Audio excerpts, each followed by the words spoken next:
Hello everyone. आज के इस लेक्चर में हम डिस्कस करने वाले हैं एस्टिमेशन ऑफ मैग्नीशियम सल्फेट। तो एस्टिमेशन करना है मैग्नीशियम सल्फेट का, यानी कि मैग्नीशियम एक हमारे पास क्या है, मेटल आयन प्रेजेंट है। अब मेटल आयन का एस्टिमेशन करना है। ऑब्वियसली कॉम्प्लेक्सियोमेट्रिक टाइट्रेशन चल रहा है हमारा, तो हम कॉम्प्लेक्सियोमेट्रिक टाइट्रेशन की हेल्प से ही इसको करेंगे। और अगर आपके पास कोई भी सैंपल है, जैसे मैग्नीशियम सल्फेट की बात हो रही है और आपको पता है कि हाँ मैग्नीशियम आयन जो है मेटल आयन है, तो इसको हम कॉम्प्लेक्सियोमेट्रिक टाइट्रेशन की हेल्प से एस्टिमेट कर सकते हैं। ठीक है, तो अगर ये लिखा हुआ भी नहीं है कहीं पर कि एस्टिमेशन आपको कौन से मेथड से करना है, तो आप अपने सैंपल की रिक्वायरमेंट के अकॉर्डिंग मेथड चूज करते हो। इसीलिए हम लोग ने स्टार्टिंग में मेथड सिलेक्शन भी पढ़ा हुआ है। ठीक है, तो ये तो कोई बात नहीं, ये जस्ट एक आइडिया था। लेकिन अब हम अपने मेन टॉपिक की तरफ बढ़ते हैं, that is estimation of magnesium sulphate using complexometric titration. ठीक है, तो टाइट्रेशन में हमें पता है सबसे पहले हमें एक टाइट्रेंट लेना होगा, जिसको हमें ब्यूरेट में लेना है। ठीक है, और यहाँ हमारा हो जाता है sample as a titrant. Correct. अब कॉम्प्लेक्सियोमेट्रिक टाइट्रेशन की बात हो रही है, तो एक हमारा कॉम्प्लेक्सिंग एजेंट होगा जो हम EDTA यूज कर सकते हैं इसमें। और यहाँ हमारा सैंपल हम ले लेंगे, जो भी हम सैंपल प्रिपेयर करेंगे मैग्नीशियम सल्फेट का, उसको। अब ये चीज तो हम एस्टिमेशन के टाइम पे कर लेंगे। सबसे पहले लेकिन हमारा स्टेप क्या होना चाहिए कि ये जो हम EDTA यूज कर रहे हैं, टाइट्रेंट यूज कर रहे हैं, तो टाइट्रेंट कैसा होना चाहिए, स्टैंडर्डाइज होना चाहिए। तो सबसे पहला स्टेप हमारा इस एस्टिमेशन या किसी भी एस्टिमेशन को करने के लिए, जो कि कॉम्प्लेक्सियोमेट्रिक टाइट्रेशन हम करने वाले हैं, तो उसमें किसी भी कंपाउंड का एस्टिमेशन करें, चाहे वो मैग्नीशियम सल्फेट हो या फिर हमें वाटर की हार्डनेस निकालनी है, चाहे कैल्शियम ग्लूकोनेट हो, तो कोई भी हमें एस्टिमेशन करना है तो उसके लिए हमें एक कॉम्प्लेक्सिंग एजेंट चाहिए। तो यहाँ हम EDTA यूज कर रहे हैं, तो डेफिनेटली हमें EDTA को क्या करना पड़ेगा, स्टैंडर्डाइज करना पड़ेगा। तो एस्टिमेशन की तरफ बढ़ने से पहले हमें EDTA का स्टैंडर्डाइजेशन करना इंपॉर्टेंट है, पहले वो देख लेते हैं। तो सबसे पहले तो हमें EDTA प्रिपेयर ही करना है, स्टैंडर्डाइजेशन हम बाद में करेंगे। और एक बार स्टैंडर्डाइजेशन हमने EDTA कर लिया, फिर हम किसी भी टाइप का किसी भी सैंपल का, क्योंकि EDTA wide range complexing agent है, बहुत सारे मेटल्स आयंस को डिटेक्ट करने के लिए हेल्प करता है EDTA। तो हम बहुत सारे सैंपल्स, किसी भी टाइप के मेटल्स के सैंपल्स को इससे स्टैंडर्डाइज एस्टिमेट कर सकते हैं। तो एक बार EDTA प्रिपेयर हो जाता है, स्टैंडर्डाइज हो जाता है, तो सैंपल फिर कोई भी हो। ठीक है, तो सबसे पहले ऑब्वियसली प्रिपरेशन करेंगे। तो मैंने अगर आपसे कहा है 0.05 मोलर EDTA सोल्यूशन आपको बनाना है, तो वीडियो को पॉज करिए और कोशिश करिए बनाने की, बिकॉज 0.05 मोलर सोल्यूशन बनाना आपको आना चाहिए अब तक। तो EDTA की एक स्टेबलाइज्ड फॉर्म होती है डाइसोडियम EDTA डाइहाइड्रेट, जो कि जनरली लैब में हमें मिलता है। इसका मॉलिक्यूलर वेट है हमारा 372.24 ग्राम पर मोल। ठीक है, तो अब इसके लिए अगर आपको 0.05 मोलर EDTA सोल्यूशन बनाना है, तो इसके हिसाब से आप कैलकुलेट करेगा। अब आप ट्राई करिए पॉज करके। आई होप सभी ने कैलकुलेट कर लिया होगा। अगर हम 372.24 ग्राम को डायरेक्टली 1000 ml में डिसॉल्व कर देते हैं, तो हमारा बन जाता है 1 मोलर सोल्यूशन। करेक्ट, हमें बनाना है 0.05 मोलर, 1000 ml में ही बनाना है। तो क्या करना पड़ेगा हमें, डेफिनेटली एक को क्या करना है, हमें कांस्टेंट रखना है और बाकी के दो को हम डिवाइड कर देंगे। तो 1 मोलर से 0.05 मोलर करना है, तो हमें डिवाइड बाय 20 करना पड़ेगा। तो इधर कर दीजिए और इधर कर दीजिए, यानी कि ये हो जाता है आपका करीब 18.6 ग्राम EDTA लिया आपने, डाइसोडियम EDTA डाइहाइड्रेट, 1000 ml में आपने इसे डिजोल्व कर दिया तो आपका बन गया 0.05 मोलर। यहाँ तक तो सबने आराम से कर लिया होगा। अब नेक्स्ट स्टेप आता है स्टैंडर्डाइजेशन, इसका कैसे करेंगे। तो अब स्टैंडर्डाइजेशन चाहिए, तो हमारे पास एक टाइट्रेंड जो होगा, टाइट्रेंड जिसे कहेंगे लास्ट में डी, टाइट्रेंड, तो वो नोन अमाउंट होना चाहिए और कोई मेटल होना चाहिए, क्योंकि हम ईडीटीए का स्टैंडर्डाइजेशन करने जा रहे हैं। तो हम किस चीज से कर सकते हैं, with the help of zinc. ठीक है, तो यहाँ पर हम करेंगे नेक्स्ट स्टेप में standardisation of EDTA using zinc. ठीक है, तो एक तो तरीका ये था कि हम जिंक का सोल्यूशन बना लेते किसी मोलारिटी का स्पेसिफिकली, जिसकी मोलारिटी हमें पता होती, और जैसे हम करते चले आ रहे थे कि M1V1 equals to M2V2 last में हम लगा देते। ठीक है, लेकिन यहाँ प्रॉब्लम क्या आ रही है कि हमारे पास जिंक जो है एज सच हमें रिएक्ट कराना है उसको, ठीक है, विद ईडीटीए, उससे पहले उसका उसका क्या करना होता है, हमें रिएक्शन करानी होती है और उसे उस लाइक बनाना होता है, कह सकते हैं कि वो आपकी कॉम्प्लेक्सियोमेट्रिक टाइट्रेशन की रिएक्शन को दे पाए। ठीक है, तो डेफिनेटली हमें क्या करना पड़ेगा, उसकी प्रोसेस करानी पड़ेगी। तो यहाँ हम क्या करते हैं, प्रोसेस एक फॉलो करते हैं, उसके बाद हम देखेंगे कि हमें कैलकुलेशन क्या करनी है। तो यहाँ पर ये वाली कैलकुलेशन तो आने नहीं वाली, ठीक है, जो हम ऑलरेडी यूज़ करते थे। कैलकुलेशन हमारी दूसरी आएगी, वो हम देखेंगे। पहले हम प्रिपेयर कर लेते हैं जो हमारा स्टैंडर्ड सोल्यूशन होगा जिंक का, उसको। तो करते क्या है, इसमें 0.8 ग्राम ग्रैनुलेटेड जिंक ले लिया, उसको डिज़ोल्व किया, ठीक है, 12 ml ऑफ डाइल्यूट HCl के साथ, ये स्टेप, और उसमें डाला 0.1 ml ऑफ ब्रोमीन वाटर। ये स्टेप हम इसलिए करते हैं जिससे कि हमारा जो जिंक ग्रेन्यूल है, जिंक ग्रेन्यूल कन्वर्ट हो जाए इनटू जिंक क्लोराइड में। ठीक है, तो ये ऐसा कंपाउंड है जो कि फर्दर हम रिएक्ट कराना है हमें ईडीटीए से, हमें ये कंपाउंड बनाना है, तो उसके लिए हमें ये रिएक्शन करानी पड़ेगी। उसके बाद बॉईल करेंगे, ठीक है, एक्सेस ब्रोमीन चला जाएगा, कूल करेंगे और 200 ml वाटर इसमें ऐड कर देंगे। ठीक है, अब इसमें से हमें क्या करना होगा, 10 ml ऑफ सोल्यूशन को हम निकाल रहे हैं, फ्लास्क में ले रहे हैं। देखिए यहाँ पर 10 ml लिया है, 20 भी लिया जा सकता है, अकॉर्डिंग टू योर नीड, उस हिसाब से वॉल्यूम को डबल कर देंगे जितना चाहिए होगा, लेकिन फिलहाल हम 10 ml लेते हैं। उसके बाद उसमें हम 2 मोलर सोडियम हाइड्रोक्साइड सोल्यूशन से इसको न्यूट्रलाइज कर रहे हैं। और न्यूट्रलाइज क्यों कर रहे हैं, क्योंकि इसमें HCl भी डाला हुआ है। ठीक है, तो इसको न्यूट्रलाइजेशन करेंगे जिससे कि श्योर हो जाए कि हमारा HCl हमारा न्यूट्रलाइज हो गया है। अब इस सोल्यूशन को हमें डाइल्यूट करना है 75 ml तक वाटर से। ठीक है, और उसमें sufficient amount of ammonia buffer add करना है, क्योंकि हमें pH ले जाना है 10 तक।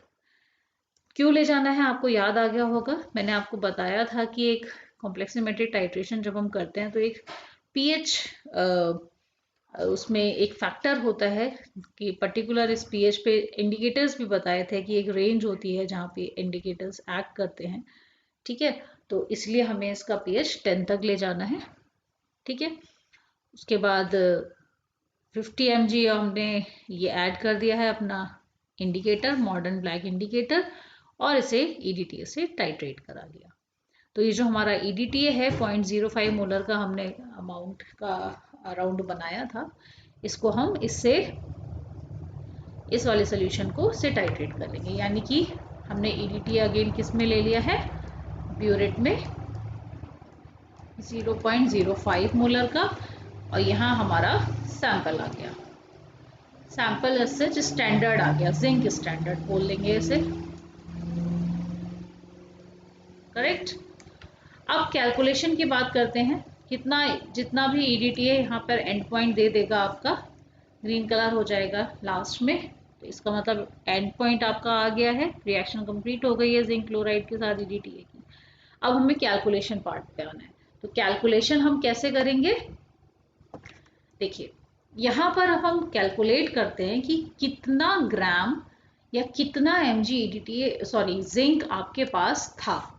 ठीक है, तो अगर हम जिंक आयन की बात करें तो वो किसके इक्विवेलेंट है, जितने भी जिंक क्लोराइड आपके थे प्रेजेंट थे। ठीक है, और वो इक्विवेलेंट होगा 1000 ml ऑफ 1 मोलर EDTA। ठीक है, यहाँ हम फैक्टर निकाल रहे हैं फिर से। तो अगर हम जिंक की बात करें मॉलिक्यूलर वेट की तो ये 65.38 ग्राम होता है। ठीक है, और इक्विवेलेंट तो ये कितना होगा 1000 ml ऑफ 1 मोलर। ठीक है, अगर हम 0.05 मोलर की बात करें तो इसका मतलब डिवाइड बाय 20 यहाँ करेंगे तो ये आ जाएगा 3.269 gram zinc is equivalent to 1 ml of 0.05 molar EDTA। ये EDTA कौन सा है, डाइसोडियम EDTA। ठीक है, तो ये आपका आ गया फैक्टर निकल के। यानी कि अगर 1 ml ऑफ EDTA यूज हो रहा है तो उसमें जिंक के इतना ग्राम को कंज्यूम किया होगा। यानी 1 ml EDTA से 0.5 मोलर EDTA से इतना ग्राम ऑफ जिंक आपका कॉम्प्लेक्स फॉर्म करेगा। ठीक है, अब हमें पता करना है कि हमारे पास कितना ग्राम था। तो हमारे पास कितना ग्राम था कैसे कैलकुलेट करोगे, हमने क्या किया 0.8 ग्राम लिया। ठीक है, कितने ml में लिया है देख लीजिए यहाँ पे। अगर आप ऊपर देखेंगे तो सीधे सीधे देखिए आपने 0.8 ग्राम लिया है और 200 ml सॉरी इसको डाइल्यूट किया है। ये हमारा मान लीजिए स्टॉक सोल्यूशन है। ठीक है, अब हम इसमें से पिपेट आउट कर रहे हैं 10 ml, जो मैं लिखा था ना यहाँ पर 10 ml। तो 10 ml में कितना जिंक प्रेजेंट होगा। ठीक है, अगर 200 ml में 0.8 ग्राम है तो कितना ग्राम होगा 10 ml में, इसको क्रॉस मल्टीप्लाई कर दीजिए। ठीक है, तो x इक्वल्स टू आपका आ गया 0.04 ग्राम, यानी आपका 10 ml में 0.04 ग्राम ऑफ जिंक प्रेजेंट है।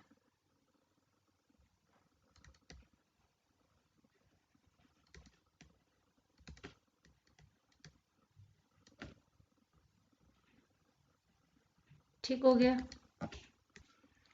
अब क्या है, अब हम यहाँ पर फैक्टर से देखेंगे। ओ सॉरी, यहाँ एक स्टेप मिस हो गया है, इसको एक मिनट। यहाँ हमने 1000 ml ऑफ 0.20 से डिवाइड करके लिखा, लेकिन 1000 ml को 1 ml करना रह गया था, इसीलिए इसको डिवाइड बाय 1000 फिर से करेंगे क्योंकि 1 ml में करना है इसे। तो ये आ जाएगा आपका 0.00329 ग्राम इज इक्विवेलेंट टू 1000 से डिवाइड किया है तो 1 ml ऑफ 0.05 मोलर EDTA। ये आया है आपका फैक्टर। ठीक है,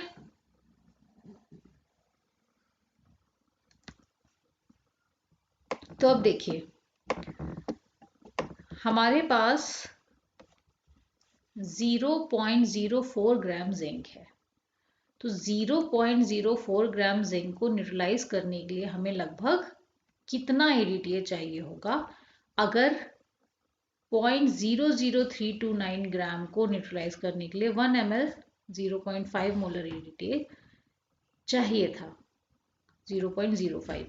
ठीक है, तो इतने को न्यूट्रलाइज करने के लिए कितना चाहिए होगा, तो सीधे से क्या कर देंगे 0.04 डिवाइड बाय 0.003269। ठीक है, तो ये आपका आ जाता है लगभग 12 ml के अराउंड आ जाएगा। यानी कि आपको 12.2 ml लगभग EDTA चाहिए होगा इसको न्यूट्रलाइज करने के लिए। तो ये आपका जो ml आया है इतना लगना चाहिए, लेकिन एक्चुअल में कितना ml आएगा उससे हम इसकी एक्चुअल मोलैरिटी निकालेंगे। तो उसके लिए फॉर्मूला लगाएंगे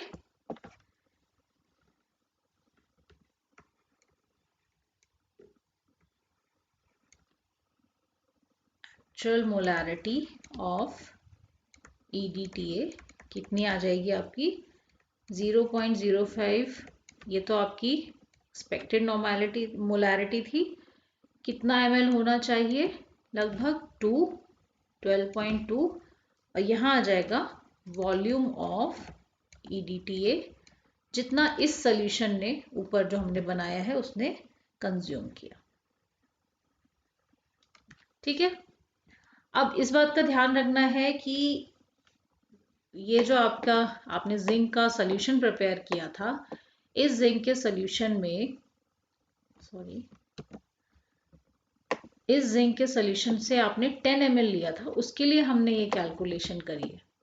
ठीक है, ये वाली, ये जो आ रहा है 12.2 ml, जितना ml आप उसमें से ले रहे हो स्टॉक में से उसी हिसाब से कैलकुलेशन होगी और उसी हिसाब से इसको यहाँ वैल्यू पुट करनी पड़ेगी। तो ज़रूरी नहीं है यहाँ हर बार 12.2 ही आएगा। अकॉर्डिंग टू आपने जितना लिया है स्टॉक में से उसके अकॉर्डिंग इसे कैलकुलेट करोगे तभी यहाँ पर ये रखा जाएगा। फिर लास्ट में ये वॉल्यूम ऑफ EDTA जितना कंज्यूम हुआ है यहाँ पर इस जिंक स्टैंडर्ड्स में वो पुट कर देंगे, बिकॉज अभी हमें लैब में हम परफॉर्म नहीं कर रहे तो ये वॉल्यूम हमें पता नहीं है, परफॉर्म करने के बाद प्रैक्टिकली मिलेगी और हमारी एक्चुअल मोलैरिटी ऑफ EDTA आ जाएगा। ठीक है, अगर ये वॉल्यूम देखिए 12 के अराउंड कंज्यूम हो रही है, इसका मतलब आपका EDTA 0.05 मोलर का ही बना है। सीधे 12.2 से कैंसिल आउट हो जाएगा और आपका जो EDTA है वो करेक्ट बना है, एक्चुअल मोलैरिटी उसकी 0.05 आ गई है। ठीक है, तो अच्छा EDTA आपने सही EDTA बनाया है, तो इस मेथड से ये वाली वॉल्यूम और ये वाली वॉल्यूम सेम आनी चाहिए। ठीक है, लगभग, तब आप कह सकते हो कि आपका जो EDTA है वो बिल्कुल सही एक्यूरेट बना है। तो ये मेथड था आपका स्टैंडर्डाइज करने का EDTA को। ठीक है, यहाँ तक हो गया हमारा EDTA स्टैंडर्डाइज। हम मान लेते हैं कि ये जो वॉल्यूम ऑफ EDTA आई ये 12.2 ही आई और हमारी जो मोलैरिटी आई है EDTA की एक्चुअल वो 0.05 आ गई है। तो हमारा 0.05 मोलर का EDTA बनके तैयार हो गया। अब हम इस EDTA को यूज कर सकते हैं for the estimation of magnesium sulphate या फिर कैल्शियम ग्लूकोनेट। किसी के लिए भी हम किसी भी मेटल आयन को डिटेक्ट करने के लिए इस स्टैंडर्डाइज्ड EDTA को यूज कर सकते हैं। तो स्टैंडर्डाइजेशन हो गया EDTA का। तो अब एस्टिमेशन मैग्नीशियम सल्फेट का करना है, तो इसका सेटअप कुछ इस तरह से रहेगा। यहाँ ब्यूरेट में आपने EDTA ले लिया 0.5 मोलर, उसके बाद क्योंकि ये स्टैंडर्डाइज है और यहाँ हमारा सैंपल प्रिपेयर कर लेंगे। तो सैंपल में हम क्या करेंगे, मैग्नीशियम सल्फेट जो है 0.3 ग्राम, जो भी सैंपल आपके पास है उसमें से 0.3 ग्राम लेंगे और वे करके उसे 50 ml वाटर में डिजोल्व करके अमोनिया बफर उसमें डाल देंगे। 10 pH का होगा, जो कि pH को चेक करना पड़ता है इस केस में। अमोनिया बफर ऐड करेंगे, वैसे 10 ml तक ऐड करते हैं तो सफिशेंट हो जाता है, इसका pH 10 के अराउंड पहुंच जाता है। और उसमें हमने इंडिकेटर ऐड कर दिया। एंड पॉइंट पे क्या कलर देगा, ब्लू कलर देगा। ठीक है,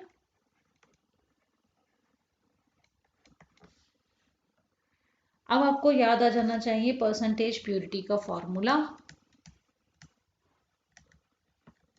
क्या फॉर्मूला था, volume of titrant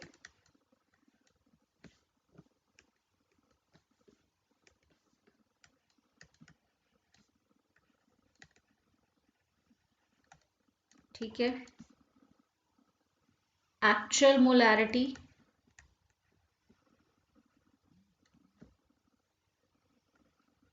of titrant यानी EDTA की इनटू फैक्टर अब फैक्टर आप कैसे निकालोगे इसका? फैक्टर निकालने के लिए आपको each ml of 0.05 molar EDTA, यहाँ पे याद रखना ये हमने लिया है डाई सोडियम डाइहाइड्रेट EDTA, जो कि इक्विवेलेंट होगा इतने ग्राम ऑफ MgSO4। ये फैक्टर निकल के आ गया। निकालना कैसे है आपको लास्ट लेक्चर्स में मैंने बता रखा है, फैक्टर कैसे निकालते हैं, इवन अभी भी बताया था ऊपर कैसे निकालते हैं। तो मॉलिक्यूलर वेट MgSO4 का रखेंगे यहाँ पर और इक्विवेलेंट कर करके देख लेंगे। तो फाइनली ये फैक्टर निकल के आ गया है। ठीक है, तो इस फॉर्मूले में आगे रखा जाता है फैक्टर, जिसे हम IP फैक्टर भी कहते हैं। IP में डायरेक्टली दिया होता है इंटू 100। इस पूरे टर्म को डिवाइड किया जाता है weight of sample. Weight of sample ये लिया था आपने, ठीक है, इंटू एक्सपेक्टेड मोलारिटी लिखते हैं यहाँ पर, एक्सपेक्टेड मोलारिटी ऑफ टाइट्रेंट। ठीक है, तो इसकी एक्सपेक्टेड मोलारिटी EDTA की जो कि 0.05 थी यहाँ पर, ये सब रखेंगे और हमारा एस्टिमेशन यहाँ पर परसेंटेज प्योरिटी आपके सैंपल की निकल के आ जाएगी। ठीक है, इसी के सीक्वेंस में अगर हम यहीं पर फिनिश करना चाहें कैल्शियम ग्लूकोनेट को भी, तो एस्टिमेशन ऑफ कैल्शियम ग्लूकोनेट एक टॉपिक है, वो भी ऐसे ही यहाँ पर सैंपल प्रिपेयर करना है, जस्ट उसमें अलग से। बाकी सारा प्रोसेस सेम है, यहाँ पर ये भी सेम है, फैक्टर बदल जाएगा वहाँ पर, और ये सेटअप में ये जो सैंपल हमने प्रिपेयर किया ये बदल जाएगा। तो एक नज़र उस पर डाल लेते हैं। तो यहाँ अगर हम कैल्शियम ग्लूकोनेट सैंपल की बात करें, देखिए वही EDTA है हमारे पास। यहाँ क्या करना है, जस्ट हमें कैल्शियम ग्लूकोनेट का जो सैंपल है उसको प्रिपेयर करना है। तो कैल्शियम ग्लूकोनेट का हमने equivalent to 0.8 gram calcium gluconate ले लेंगे। देखिए अगर कैल्शियम ग्लूकोनेट का इंजेक्शन है हमारे पास, तो वो अगर 5 ml का इंजेक्शन है, उसमें कुछ इतना mg कैल्शियम ग्लूकोनेट प्रेजेंट है, तो उसके हिसाब से यहाँ पर देख लेंगे कि हमें कितना लेना है। तो अराउंड 0.8 ग्राम कैल्शियम ग्लूकोनेट अगर आप ले रहे हैं, तो उसके इक्विवेलेंट अमाउंट का इंजेक्शन में से भी ले सकते हैं। ठीक है, यहाँ हमने डायरेक्ट कैल्शियम ग्लूकोनेट ले लिया है 0.8 ग्राम, उसमें ऐड कर लिया हमने 150 ml distil water, 5 ml HCl और 5 ml हमारा MgSO4 हमने यूज़ किया है, और अमोनिया बफर इसको pH 10 ले जाने के लिए।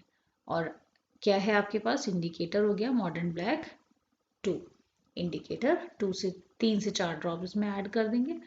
एंड पॉइंट पे इसका कलर जो आएगा वो लाइट ग्रीन कलर का आता है।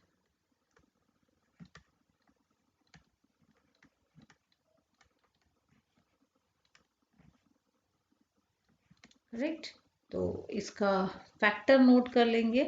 वैसे तो आप खुद ही कैलकुलेट करिएगा। Each ml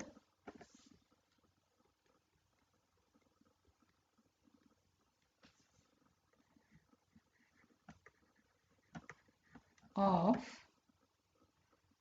0.05 molar disodium dihydrate EDTA is equivalent to 0.0242 gram of calcium gluconate। इसको हटा देते हैं, कोई बात नहीं।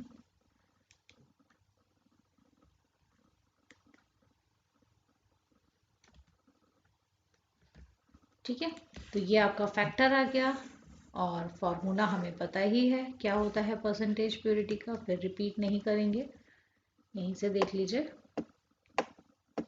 वॉल्यूम ऑफ टाइट्रेंट लिख रखना है हमें, टाइट्रेशन किया जो हमने उसका, एक्चुअल मोलारिटी ऑफ टाइट्रेंट जो भी निकल के आई थी, फैक्टर ये वाला 100 ml into weight of sample 0.8 ग्राम ले रखा है हमने यहाँ, और एक्सपेक्टेड मोलारिटी 0.05 मोलर ले रखी है। ठीक है, ये सारी वैल्यूज पुट कर देंगे तो हमारा percentage purity of calcium gluconate निकल के आ जाएगा।